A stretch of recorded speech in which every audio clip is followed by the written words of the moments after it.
La gramática no es tu enemiga. El problema es que siempre te dijeron, apréndete las reglas, y nunca te explicaron cómo es que la gramática te ayuda a hablar con más fluidez y seguridad en inglés. Cuando nosotros nos estamos comunicando, lo que estamos haciendo es dar ideas, experiencias, emociones y recibir lo mismo de la otra persona. Y para que nosotros podamos comprender y darnos una idea de realmente qué está pasando, necesitamos saber quién hace la acción, cuándo la hace y qué es lo que hace esa persona. Tenemos lo que es el complemento, y el complemento es justamente esta parte que nos da más información de lo que está pasando. Hay veces que la podemos dejar de lado, hay veces, que es la mayor parte del tiempo, donde el complemento nos va a permitir comprender a más profundidad aquello que estamos diciendo y que nos dicen. Y para ello me gustaría explicarte lo que podemos ver aquí. Esta carita feliz está hablando acerca del sujeto. En la primera oración el sujeto es I, en la segunda es John and Mary y en la tercera es My best friends from university. Esto es algo que es indispensable porque siempre necesitamos conocer la respuesta a la pregunta who. ¿Quién? ¿Quién es la persona o las personas, la cosa que está realizando la acción en esa oración? ¿Qué es lo que nos indica el auxiliar? El auxiliar nos da la respuesta al cuándo pasan las cosas. Pasan en presente, pasan en pasado, pasan en futuro. Y en el caso de la primera oración, eso es will. En el caso de la segunda oración es have. Y en el caso de la tercera oración es are, verbo to be en presente. Pero todavía en este momento hay más información que necesitamos tener en mente. Y esa información es lo que nos indica el verbo. El verbo lo que nos está indicando es la acción, the action, que sucede. Y responde a la pregunta, what? ¿Qué pasa? ¿Qué sucede? En el caso de la primera oración, lo que sucede es jugar, play. En la segunda oración, visited, visitar.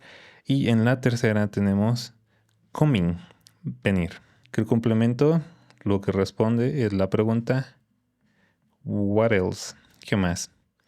Que es información extra. Lo que viene siendo el cómo dices una idea, una experiencia, un sentimiento, pensamiento en un idioma no se transfiere de forma lineal, de palabra por palabra, al siguiente idioma. En este caso, lo que tú puedes decir en español, hay veces en las que sí puedes palabra por palabra traducir, pero hay muchas situaciones en las que tienes que ver una forma diferente para expresar esas ideas, experiencias, emociones en el inglés. Por eso, y es una muy buena idea que empieces a tenerlo desde ya. Traducir, sí, es bueno, siempre y cuando lo emplees tú como una herramienta para comprender, no para hablar. Si tú quieres traducir para hablar y hablar de una manera fluida, no te va a ayudar. Esto que estamos viendo es lo que sí te va a ayudar. Así, en la primera oración lo que tenemos es I will play soccer with my cousins. Yo jugaré soccer con mis primos. En la segunda, John and Mary have visited the city 5 times before. John y María han visitado la ciudad 5 veces antes. Tercera oración. My best friends from university are coming late for the party. Mis mejores amigos de la universidad están viniendo tarde para la fiesta.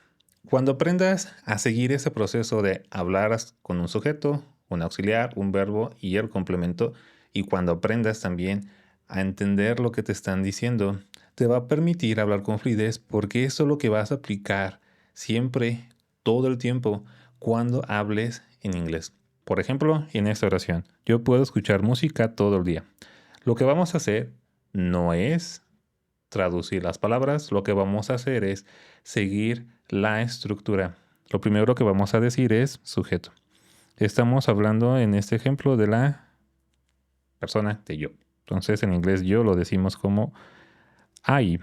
Después vamos a emplear el auxiliar, es decir, cuando pasan las cosas. En este ejemplo, puedo, en inglés, es can.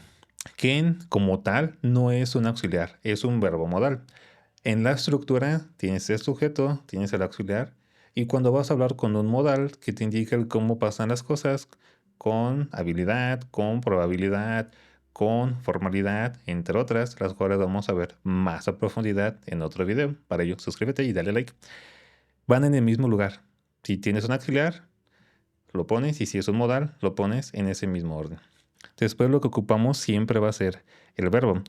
¿Qué es lo que pasa? En la idea de yo puedo escuchar, el verbo es escuchar, en inglés escuchar, listen. Y lo que queda, lo que sigue después del verbo, toda esa parte es complemento. Música todo el día. Música todo el día, music all day. Esta oración nosotros lo hicimos con un modal. Hagamos ahora otra oración, ahora sí, con un auxiliar. Todos mis compañeros de clase han estado viajando este año. Remember, vamos a poner primero la estructura, que es lo que vamos a usar para poder hablarlo de forma más fluida. Vamos a buscar el sujeto, vamos a buscar después el auxiliar, después el verbo y al final el complemento. Vamos a empezar entonces por el sujeto. ¿Quién? ¿De quién hablamos? Estamos hablando de todos mis compañeros de clase. Así que todas estas palabras son el sujeto. Como decimos todos mis compañeros de clase en inglés, que en este caso, ya que tenemos esta estructura, podemos ir viendo cómo estas palabras las podemos poner en inglés. Todos mis compañeros de clase. All my classmates. En este caso lo que tenemos es an. En este caso que decimos an, lo que estamos diciendo es la idea haber. Y para nosotros dar esta idea en inglés usamos el auxiliar have.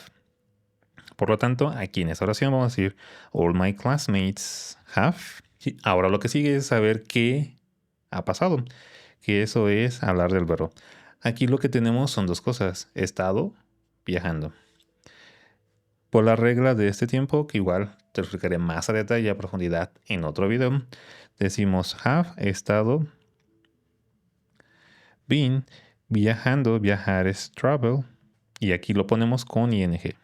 Y lo que queda en la oración viene siendo el complemento, la información extra. Este año lo decimos this year. Esta oración, para que tengas el nombre, es un ejemplo del tiempo present perfect continuous. Y podemos seguir haciendo muchos más ejemplos y todos van a continuar con esta misma idea, esta misma estructura. Hablas del sujeto, hablas del auxiliar, verbo, complemento. Esto, cuando lo vas repitiendo a largo y mediano tiempo, va haciendo que ya no tengas que preguntarte en dónde va cada palabra, sino que al verlo tú por bloques, como lo hemos visto en estos ejemplos, ya no tienes que cargar a tu mente, no tienes que presionarte para saber en dónde va qué. Lo que necesitas ya en ese punto es qué quieres poner, qué quieres decir. Hay ciertos cambios que van a ir sucediendo conforme hables en unos tiempos, a diferencia de otros, con modales, pero esta estructura base siempre se mantiene, porque esto es lo que nosotros los humanos necesitamos para comunicarnos. Y esto no es todo. Esto se vuelve más fuerte, más potente, porque cuando tú quieres pasar de lo que hemos hecho, que es afirmar, a negar, solo tienes que hacer una cosa. Y eso que tienes que hacer es, después de que tú ubicas cuál es el auxiliar, vas a poner not.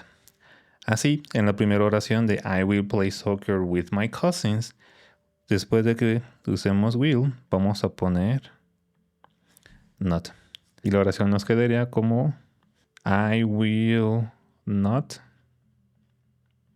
play. Y toda esta parte queda igual. Hay algo que en inglés se conoce como contractions, contracción.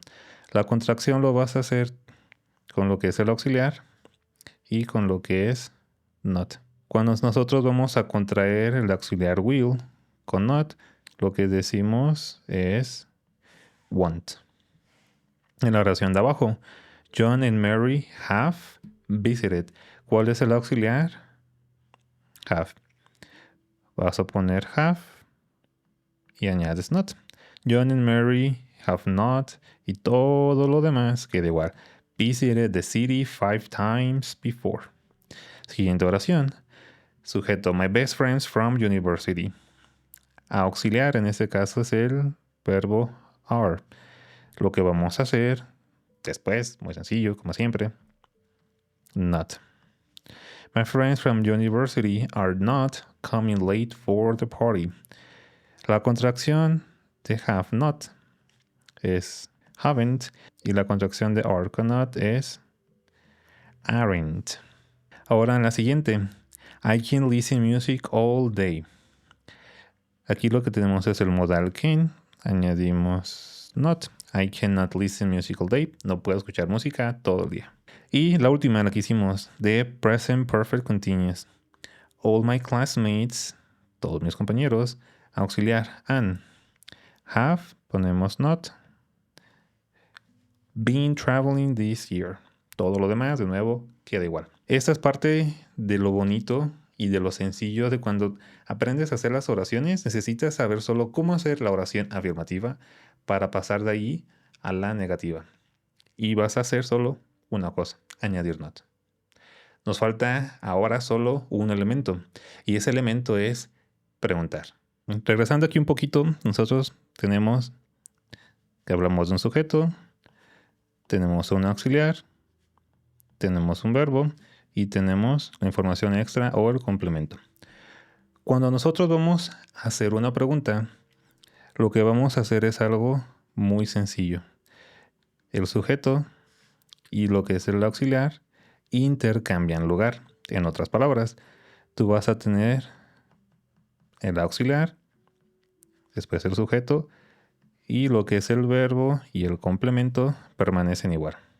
Tenemos como ejemplo la oración My best friends from university are coming late for the party. Esta oración es afirmativa y lo que nosotros vamos a hacer es transformarla a una oración interrogativa.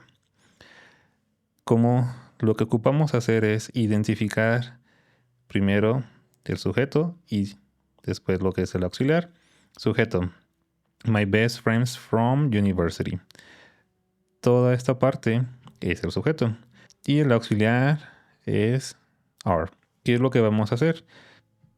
Vamos a invertir el lugar. Are va a estar en este punto y toda esa parte de la oración va a estar aquí. ¿Cómo va a quedar? Vamos a decir are primero y después my best friends from university. Y todo lo demás queda igual. Are my best friends from university coming late for the party? Y ya tenemos nuestra pregunta. Hagamos lo mismo con la primera oración. I will play soccer with my cousins. Tenemos I will. Van a intercambiar lugar.